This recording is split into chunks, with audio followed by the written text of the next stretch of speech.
So guys আজকে তোমাদেরকে দেখাবো আমার ঠাকুরের ভিডিও। কিসের জন্য বলো তো? তোমরা অনেকেই আমার ঠাকুরের ভিডিও নিয়ে অনেকেই কমেন্ট করেছো, দাদা তোমার ঠাকুরের ভিডিওগুলো খুব ভালো লাগে, তুমি যেভাবে পুজো দাও সেভাবে আমাদেরকে খুব ভালো লাগে।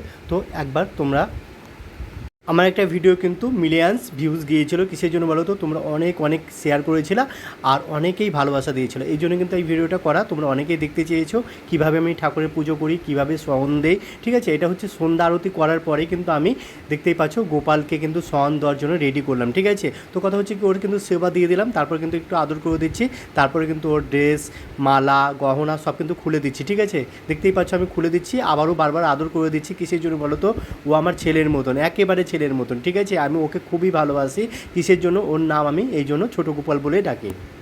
তো বন্ধুরা, আমার মতন কে কে গোপাল পূজিত করো তারা অবশ্যই কমেন্ট করে জানাবে। ঠিক আছে, আমি কিন্তু আমার এই গোপালকে খুবই ভালোবাসি। কিসের জন্য বলো তো?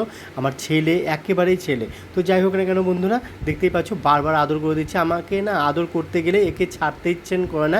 কিসের জন্য বলো তো? এখন ঘুমাবে বলে, এই জন্য কিন্তু এই দেখো ঘুম পাড়িয়ে দিলাম। তো যাই হোক না কেন, ঘুম পাড়ানির মাঝামাঝি এই গান বলেই কিন্তু আমি ওকে ঘুম পাড়িয়ে দিচ্ছিলাম, আর ও ঘুমিয়েও গেল। ঠিক আছে, তো ঘুমিয়ে যাওয়ার পর ওর কিন্তু মশারিটা টাঙিয়ে দিলাম। তো আজকের মতন বাই বাই করে